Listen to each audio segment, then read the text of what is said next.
Este soy yo, soy médico, entonces tengo que aclarar eso. Soy máster en psicología cultural, soy psicoterapeuta en terapia cognitiva. ¿Y eres miembro correspondiente de Ahí está. Estoy muy contento que este año me recibió el Colegio Colombiano de Psicólogos como colegial correspondiente del colegio. Y bueno, formo parte del equipo gestor. Y hoy me corresponde hablar un poco acerca de cuáles podría uno decir que son los retos a los que se enfrenta el desarrollo de la ética psicológica y que están muy ligados también a la misma historia de la psicología y su avance. Este pequeño cuadrito nos muestra el avance en particular de la bioética, que es el primer campo de trabajo sobre responsabilidad profesional, o al menos por lo menos el más consolidado. Sin embargo, tengan en cuenta que el primer digamos, documento, aunque no es un documento porque es una piedra, el Código de Hammurabi, contenía una serie de sanciones acerca del ejercicio profesional. Es decir, el objetivo era buscar, por un método, digamos, bastante de garrote, que los profesionales respondieran a las relaciones asimétricas que establecen con aquellas personas que acuden a ellos. El Código de Hammurabi, la estela de Hammurabi, contiene información sobre médicos, que eran los que estaban presentes. Los médicos en ese momento, como en otros momentos de la historia, hemos estado muy involucrados con la salud mental que ha cambiado el modo de entenderla a lo largo de todo este tiempo, y que de eso hablaré un poco después, porque también es muy significativo para la psicología y para la ética. Pero también estaban los arquitectos, lo que podríamos equiparar a arquitectos, etc. Luego ocurre por supuesto está el juramento hipocrático, que es muy importante, pero luego hay una serie de reflexiones de la ética que son un poco más abarcantes. Es decir, entender la ética, yo no diría que el Código de Hammurabi es un código de ética, es un protocolo sancionatorio. Aunque el término queda, por supuesto, estoy hablando de una cosa que tiene 3000 años, entonces el término no es, pero digamos que si en este momento hiciéramos un Código de Hammurabi, sería un protocolo sancionatorio. Sin embargo, después, y me gusta mucho el personaje de Aristóteles, aunque presenta una visión mucho más amplia de la ética. La conecta con la felicidad y con el desarrollo de las propias capacidades, con el crecimiento en aquello que nosotros tenemos como una, también utilizándolo muy entre comillas, vocación. Sin embargo, tienen que pasar muchas cosas, no voy a meterme en toda la historia, tiene que pasar mucho para que comencemos a pensar en responsabilidad, en particular de clínicos, como lo que ocurre con Thomas Percival a mediados de 1800. Es un cirujano británico que establece un libro que él quiere llamarlo Jurisprudencia Médica. La historia es muy interesante, pero no es el caso contarla aquí. Y él establece una serie de principios para el ejercicio ético y excelente de la profesión, particularmente del cirujano. Ya en ese momento se habían presentado una serie de abusos y Thomas Percival se sienta a decir, bueno, ¿qué es lo que quizá debería hacer un profesional? ¿Cuáles son los límites que él debe establecer? Volvemos al tema de la relación asimétrica. Una relación asimétrica en la cual uno de ellos tiene mayor conocimiento, lo coloca en una posición de poder susceptible de abuso. Los casos de los que está hablando Gloria María es eso. La persona confía, va a la casa de esta psicóloga, la psicóloga la atiende en la cocina, está usando morfina, el perro ladra y sigue confiando. Y se rasca y sigue confiando, porque es una posición de poder susceptible de abusos. Cuando una persona le hace una pregunta, como médico, pero también como psicólogo, uno te hace una pregunta, está esperando que tú le respondas desde tu conocimiento. Si a mí alguien me pregunta entrando por el pasillo, oye, ¿tú qué piensas de la tobramicina oftálmica? Yo le doy una respuesta, maravilloso, tómate 2 tarros. La persona va a creer que como médico yo le estoy diciendo que tome unas gotas oftálmicas y se la tome, y que yo estoy hablando desde el conocimiento, y que desde mi conocimiento es válido utilizar un antibiótico oftálmico tomado. Entonces, el límite lo coloca el que tiene la posición de poder. Esa obligación es parte de la obligación ética. Por supuesto, ahora hablaremos también del tema del laboratorio de Wundt. Hay una discusión muy interesante de cuándo uno dice que surge exactamente la psicología, porque dicen, bueno, el año en que abre el laboratorio. No, el año en el que escribe la Folkepsychologie, los que estamos en psicología cultural pensamos que ese año es cuando él tiene la visión completa de la psicología, pero en general, digamos, finales del siglo XIX. Es el momento en que se consolida de manera disciplinar una ciencia que es tan amplia que es capaz de estar en el seno de muchas otras. Durante mucho tiempo la reflexión sobre la mente estuvo en la filosofía, pero también estuvo en la teología alrededor, yo diría, entre el 300 y el 1200. La teología católica tenía elementos y explicaciones acerca de la conducta y las emociones. Seguía también, por supuesto, el área dentro del campo de la filosofía, pero luego, ya a finales de 1800, hay un interés médico un poco más elaborado, pero en particular acerca de la patología mental. Y sin embargo, tenemos que esperar más o menos, yo colocaría el inicio de la psicología como reflexión de la mente, la conducta y las emociones alrededor del siglo IV a.C.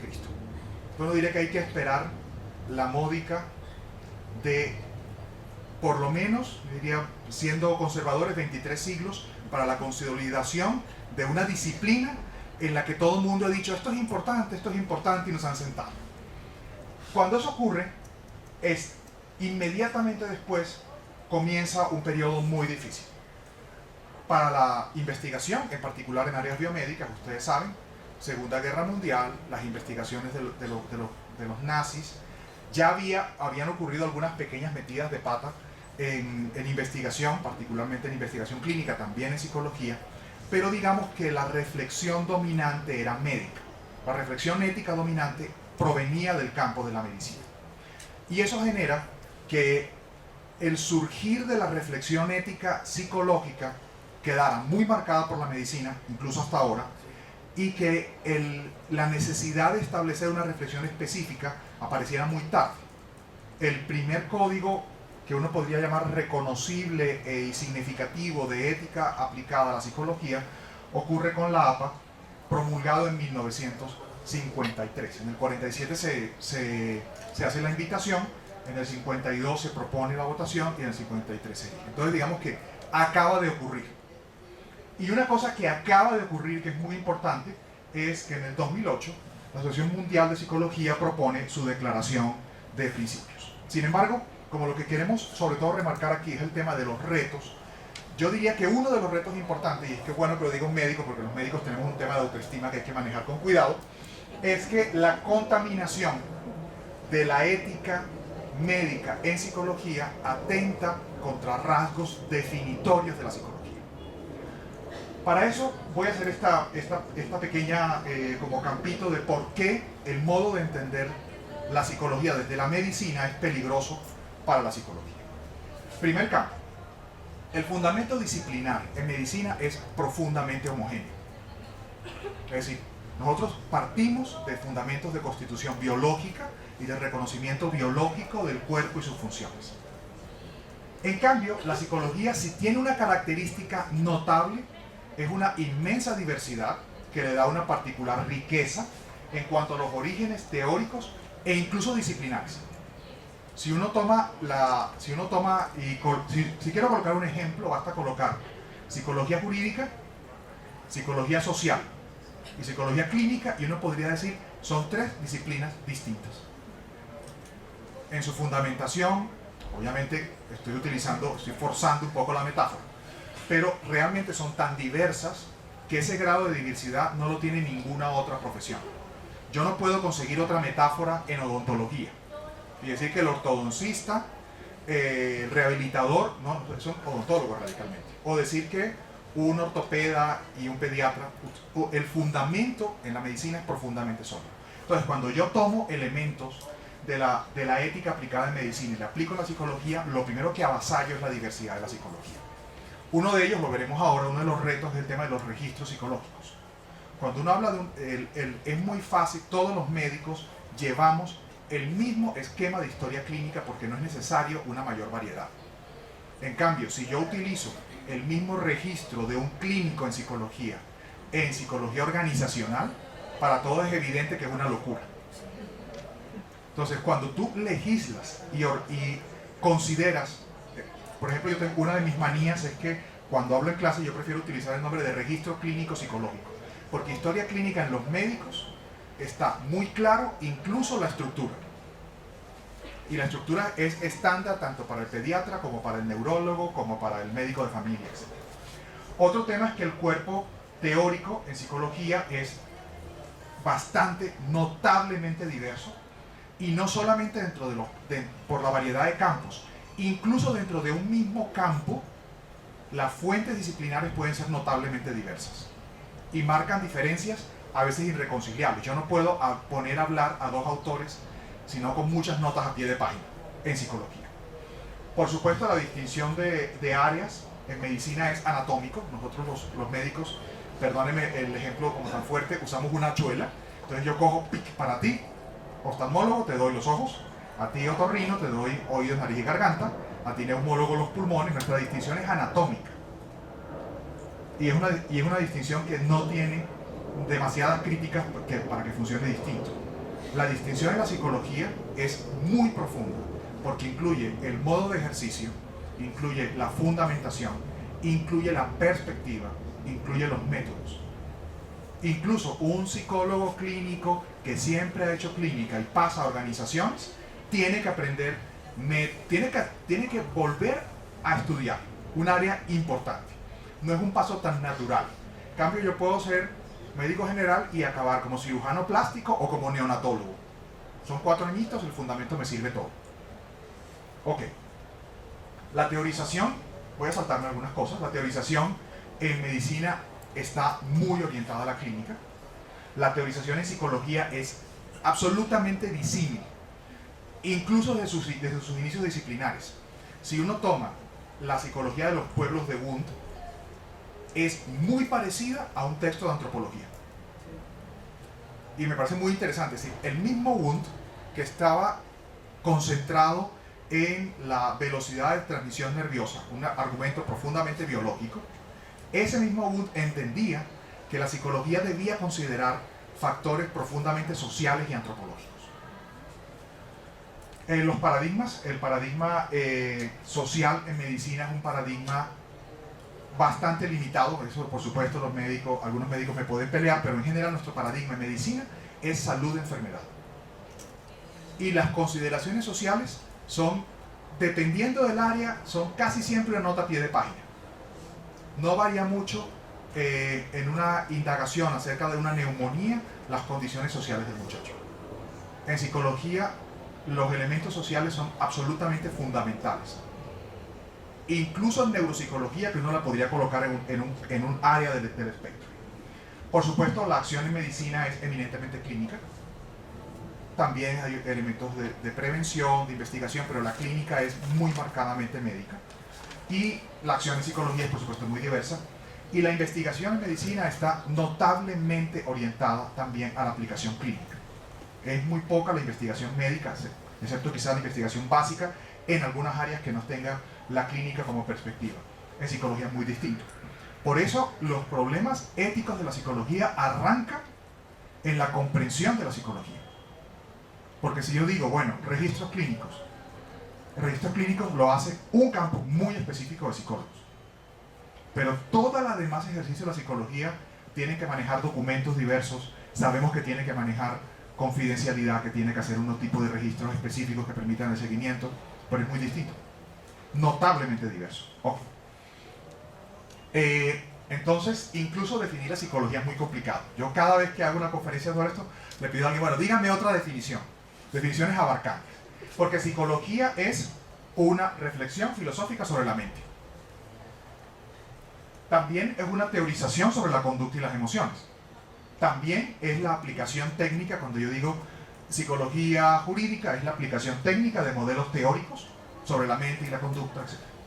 También son elementos teóricos susceptibles de ser usados para el análisis de la realidad. Cuando le preguntan a un psicólogo sobre violencia, ¿qué es lo que está haciendo? ¿Está haciendo psicología? Sí, está haciendo la utilización de elementos teóricos que son susceptibles de analizar un fenómeno social, donde hay seres humanos, donde hay decisiones y emociones.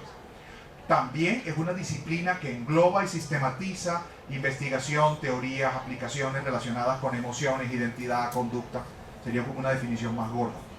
también son sistemas y modelos utilizados para investigar procesos propios de la mente humana, la conducta de las personas, la toma de decisiones, la respuesta emocional a sucesos vitales, y podrían seguir sumando. Ninguna de estas definiciones es capaz de abarcar todo el campo increíble de ejercicio de la psicología. A mí esa tabla me encanta porque he ido pensando, bueno, si uno quisiera colocar la psicología, bueno, aquí verán que hay errores de cuando uno traduce de Mac a Windows que siguen sin hablarse bien. Cuando uno dice, bueno, yo quiero hacer una tabla que agrupe todo el campo psicológico, es muy difícil. Porque ni siquiera puedo utilizar un espectro. Si yo digo, bueno, ¿dónde estará la neuropsicología? Yo diría que está más hacia un área de teoría básica cercana a lo biológico. ¿Y dónde estaría la psicología forense? Tú dices, no me cabe aquí. No me cabe en un espectro biológico-social. Tengo que abrir un grupito que puedo colocarlo como teorías aplicadas y procesos aplicados. No cabe ni siquiera dentro del mismo espectro. Si yo coloco psicología cultural, la tengo que romper un poquito de lo social. Y psicología política, tampoco me cabe en ese espectro. Y si yo dijera psicología aplicada a entornos educativos, depende de qué esté hablando. Porque psicología aplicada a entornos educativos incluye psicología del desarrollo, incluye psicología social, incluye elementos formativos de la conducta, incluye procesos educativos. Entonces nos damos cuenta que eso es un término paraguas que está en diferentes lugares. Obviamente también la psicología tiene psicoterapias. Es decir, no toda psicología tiene un modelo de atención psicoterapéutica, ni toda clínica incluye una psicoterapia. También allí podríamos distribuirlo entre, por ejemplo, si yo quiero colocar psicología positiva, no me cabe dentro del espectro teórico a modélico y tendría que colocarlo dentro de una categoría que yo llamaría experienciales. Y estoy hablando de psicología positiva seria, ¿sí? No estoy hablando, por supuesto, de la lectura de la carta y del péndulo, no, eso lo sacamos de allá. Pero también es psicología las acciones orientadas a contextos. También es psicología cuando un psicólogo desarrolla una actividad formativa para fomentar el diálogo profesional en un equipo de una organización. Eso no es clínico, no es psicoterapéutico y no forma parte de una psicología aplicada necesariamente, sino más bien de una acción orientada a un contexto que está limitado y no tiene un seguimiento clínico. Lo tendría que colocar en otro lado. Entonces, el primer reto, por supuesto, es, bueno, me voy a tratar algunas cosas, que cuando yo me pienso cómo establezco un código que sea válido y una fundamentación que sea válida para todos, tiene que ser profundamente respetuosa de la naturaleza notablemente diversa de la psicología. Aquí tengo un ejemplo. Si yo dijera, bueno, ¿cómo se maneja la autonomía en esta pléyade de intervenciones que son psicológicas, que son profundamente fundadas en evidencia, pero que son también notablemente diversas? Yo diría, es muy diferente cómo se expresa el consentimiento en psicología jurídica, a psicología educativa, al trabajo con menores, al psicólogo clínico, al psicólogo del consumidor que hace una identificación de las preferencias por un producto. Todos tienen que respetar la autonomía, todos tienen que hacer algún tipo de documento que expresa un proceso de consentimiento, y ese modo de respetar es muy diverso en la inmensa mayoría de los casos al consentimiento informado médico. Entonces el modelo médico es particularmente peligroso porque nos llevaría a hacer invasiones clínicas dentro de otras áreas psicológicas. Otro tema que me dice, bueno, muy bien, producción de información. Todos los psicólogos producen información.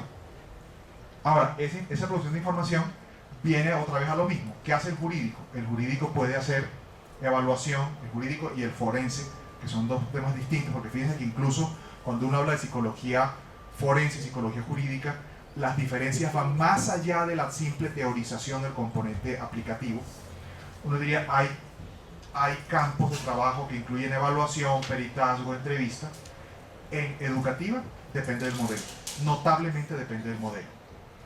En el caso de las intervenciones clínicas hay una inmensa dependencia del modelo. La configuración de un caso depende muchísimo de los campos. Y si uno piensa, por ejemplo, en psicoanálisis formal no se llevan registros. Obviamente ha tenido que ocurrir una serie de modificaciones. El primer lugar en que se modifica es en Estados Unidos y por un motivo absolutamente pragmático. Si no hay registros, no hay curación y no hay plata. Entonces tuvieron que empezar a llevar registros y hacer diagnósticos y sobre todo utilizar un término que en psicoanálisis es la contradicción del psicoanálisis. Es decir, esta persona está curada, eso es abrirse las venas. Pero si no, no hay cierre, y si no hay cierre formal, entonces no hay dinero. En Estados Unidos tuvieron que hacer este primer cambio. Por supuesto, ocurre lo mismo con los documentos.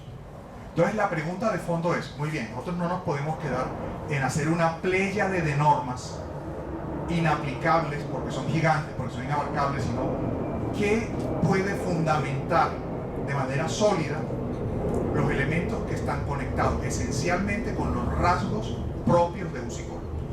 ¿Qué es lo propio del psicólogo siempre y en todos los entornos en su intervención? Y luego eso se puede concretar a áreas específicas. Esta respuesta no es exclusiva de la psicología, en otros campos también ha ocurrido, que son los códigos basados en un modelo de principios, estándares y que veremos enseguida. Estos son otras, tengo más tablitas sobre divisiones, porque una de las cosas que me encanta es que la psicología es supremamente amplia en el modo como dialoga con otros. Les traigo una diapositiva al final que tú dices, ¿por qué diablos un psicólogo no dijo eso y lo dijo mejor? Pero bueno, ya verán que es indignante la diapositiva final. Bueno, muy bien. ¿Qué es lo que ocurre luego? Los modelos de principios tienen también una evolución histórica muy larga.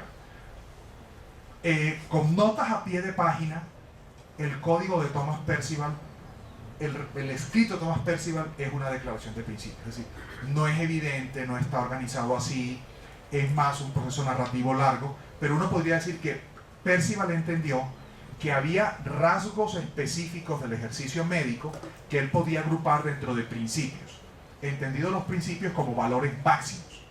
Como decir, un médico siempre respeta la autonomía de la persona. Eso ocurre mucho después con el protocolo Belmont, es decir, los médicos nos dimos cuenta más tardecito de eso. Pero sí, por ejemplo, la obligación de procurar que cualquier intervención esté orientada al bienestar de la persona. Eso lo entendió muy claramente Percival desde el inicio. Sin embargo, estamos hablando del área de la medicina. Posteriormente, la Asociación Médica Americana produce en Filadelfia en 1847 su primer código, que ya está orientado de manera más organizada. Recuerden que estamos hablando 50, 60 años antes de la aparición de la psicología como disciplina. En ese momento había un engendro horrible que se llamaba la psicología médica, donde se cometieron muchísimos errores. Hay un caso bastante famoso que ustedes se acordarán, que es la frenología, que fue el producto final, y que uno diría que es bastante criticable. Sí. Entonces, por supuesto, luego aparece el primer código escrito de principialista, es en 1957, el principio de ética médica de la AMA también. Hay un primer documento de reflexión teórica fuerte en 1971, cuando Russell Porter escribe Bioética, el puente hacia el futuro. Por supuesto, el código de Buchanan-Childress, que es muy importante como reflexión en 79, y por su importancia histórica, aunque no es un código principialista, sino una declaración en 10 puntos, un decálogo, el código de Nuremberg.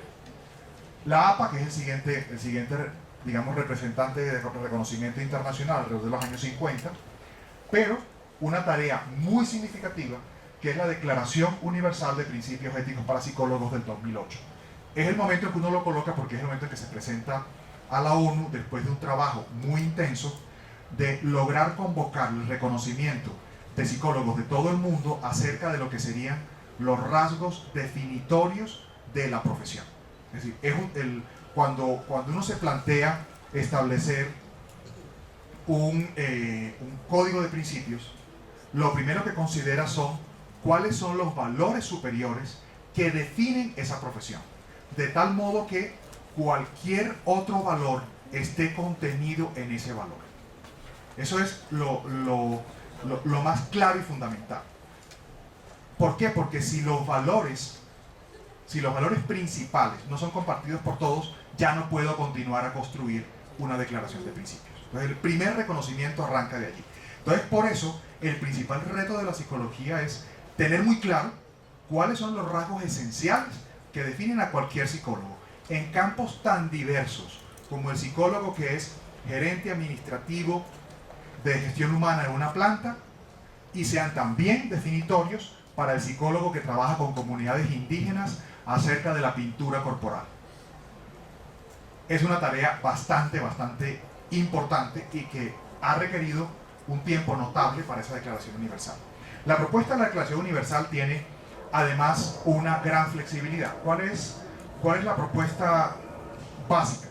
Tener, que ya lo tenemos, la Declaración de Principios, como valores fundantes superiores, una serie de valores dependientes de esos valores que explicitan un poco más los rasgos definitorios, pero luego corresponde a cada colegio nacional establecerlo, y también a cada comunidad psicológica, establecer estándares conectados con estos valores y principios, que es el modo como se expresan en la práctica profesional esos valores superiores que identifican la práctica de un psicólogo.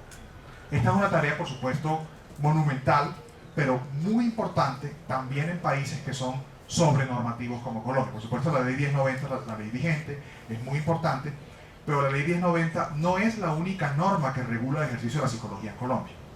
Tengan en cuenta que sobre reserva de información en Colombia hay, hasta la última vez que revisé, 79 normas distintas aplicables. Eso hace supremamente complejo a la hora de elegir cuáles son los elementos de decisión acerca del manejo de información.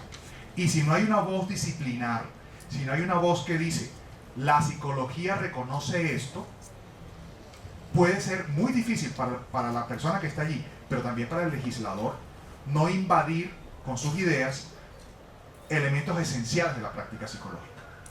Imagínense que, por ejemplo, en la historia clínica electrónica, y la historia clínica electrónica tiene todos los problemas que está construida en la mayor parte de los lugares desde el modelo médico. Es decir, tiene la misma estructura de una intervención médica. Los médicos aprendemos desde el primer semestre que uno hace primero motivo de consulta, anamnesis, impresión diagnóstica, pide unos paraclínicos, luego de los paraclínicos hace una intervención y seguimiento, y posteriormente decide cuándo la persona termina.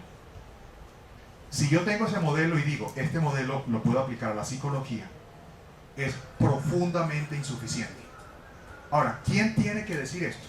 Esto lo tiene que decir los colegios profesionales, los profesionales que dicen, esto está muy lindo, pero esto no responde a la psicología. O imagínense que por algún motivo salga una norma que diga que todo psicólogo, por su conexión con el campo de la salud, debe hacer tal cosa. Eso es un desconocimiento esencial de la psicología. Y ha ocurrido, que es considerar que la psicología es solo la psicología clínica. Eso es profundamente limitado. Entonces, eso, estar unidos a la comunidad psicológica mundial, que esto requiere un trabajo espectacular del Colegio de Psicólogos, esto requiere muchísimo trabajo porque también hay que conciliar, por supuesto, los códigos nacionales, y esto puede que requiera 10 años, pero eso le da muchísima más fortaleza y también da una guía mucho más segura a los psicólogos que se encuentran en campo, y por supuesto a respetar la estructura propia de la psicología. Un modelo principialista basado en esto incluye más apartes, es que no es tampoco una imposición de la comunidad mundial. La comunidad mundial lo que hizo fue conciliar con todos y decir, esto es lo característico del ejercicio y de la naturaleza de un psicólogo. Y eso lo colocó tomando una serie de valores y dándose cuenta que de los 30 valores que tiene allí, hay unos valores que pueden asumir los otros, es decir, bueno, podemos tener un modelo de 4 a 6 principios y unos valores dependientes. Pero luego corresponde establecer los estándares, y luego, por supuesto, vienen otros elementos mucho más aplicados, mucho más pragmáticos, mucho más variables, que serían las constituciones, legislaciones, regulaciones. Pero también, a partir de este modelo, tener un modelo muy sólido permite una educación que sea sólida. En este momento, por supuesto, hago también la publicidad. Este libro es absolutamente práctico y además está basado en el trabajo bestial del colegio. Bestial me refiero excesivo y grande, no bestial de otro sentido, del colegio, de recopilar toda la información. Pero si el colegio se pusiese a hacer, por ejemplo, una recopilación sobre todas las normas que entran en contacto con el psicológico, sería una locura, serían varios volúmenes. Arranquen porque el volumen de manejo de información tiene 78 leyes, o 79, no me acuerdo ahora, pero sube de 70. Arrancaría solamente en manejo de información. En Colombia, la última vez que revisé las clasificaciones diversas de información, hay 24 clasificaciones legales distintas. Entonces, cuando yo digo esta información es privada, ¿eso a qué se refiere? ¿Bajo qué norma lo estás diciendo? Entonces, esa es una tarea que tendrá que hacer el colegio para dialogar con la normatividad. No quiere decir excluirla, sino entender qué normatividad responde mejor a las características de la intervención psicológica. Y por supuesto también promover clarificaciones, entendidas como, no sé, si uno toma la ley sobre historia clínica, que en este momento es la que estaría en referencia con los registros clínicos psicológicos, es una ley profundamente médica. Entonces, desconoce notablemente la diversidad de intervención clínica psicológica. Y es la ley que está vigente. Uno diría, bueno, tiene que haber una norma. Bueno, una cosa interesantísima es que en la exclusión de la obligación de declarar aparecen textualmente los médicos, los abogados, los contadores y otros profesionales.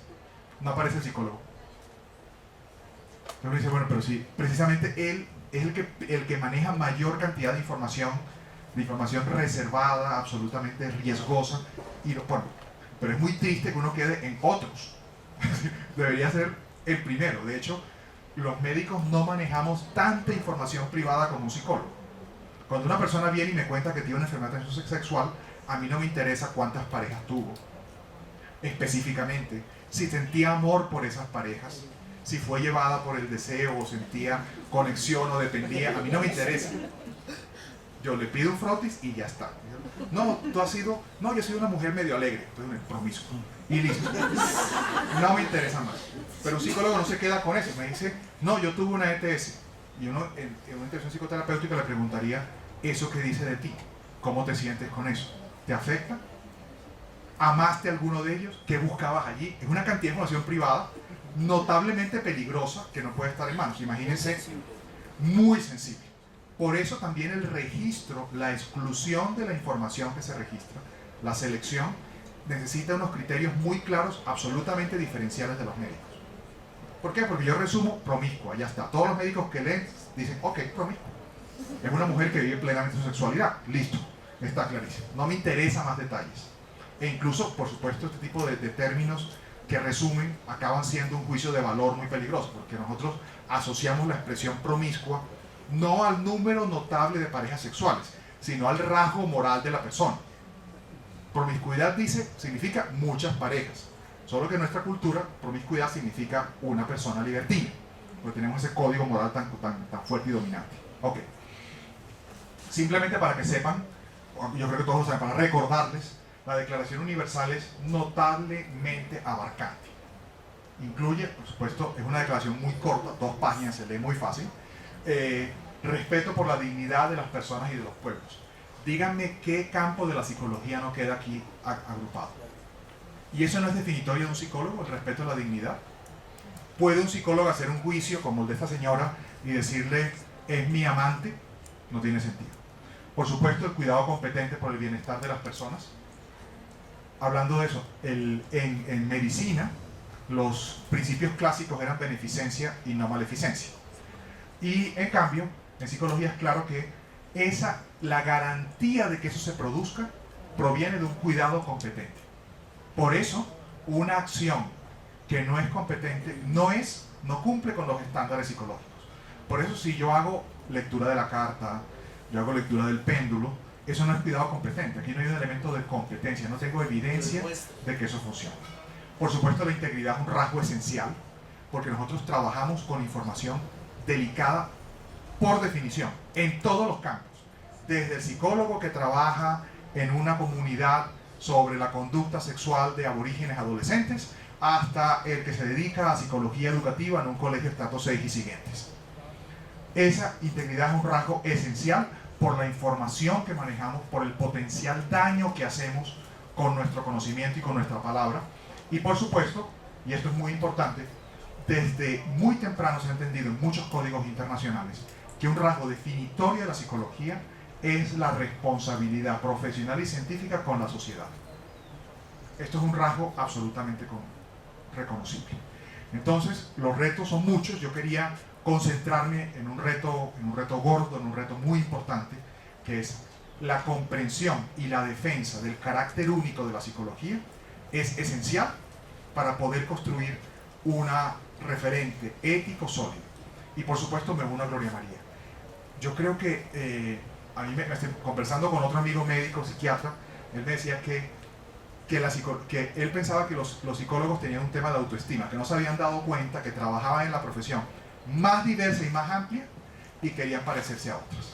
Eso es un error notable, que evidentemente un psicólogo tiene que saber mucho más. Es decir, un médico puede sobrevivir sin saber de antropología y sociología, o quedarse con rasgos básicos. Un psicólogo que no sabe de antropología y sociología, excepto en campos muy específicos, los que están más hacia el área biológica, se ha perdido elementos esenciales de la tarea psicológica. Muchas de las intervenciones clínicas que uno hace en pareja se resuelven con elementos de sociología y gestión del poder. No tienes que hacer nada de negociación ni nada por el estilo. Entonces, ¿cuál es mi invitación? Que remarco la idea de Gloria María. La primera obligación ética es la competencia. El primero que atenta contra la ética en la psicología es aquel que no sabe lo que la psicología es y no conoce su ciencia. Y fíjense que la gente tiene razón. Las tres principales causales de acusación son asociadas a la competencia profesional y a lo que se llama en general responsabilidad profesional. ¿Qué es eso? Saber lo que tú haces. Entonces yo les diría que es una invitación que hace un médico, orgullosamente miembro del Colegio de Psicólogos, pero la primera tarea y el primer reto ético es tener claro lo que la psicología es. Muchas gracias por el tiempo.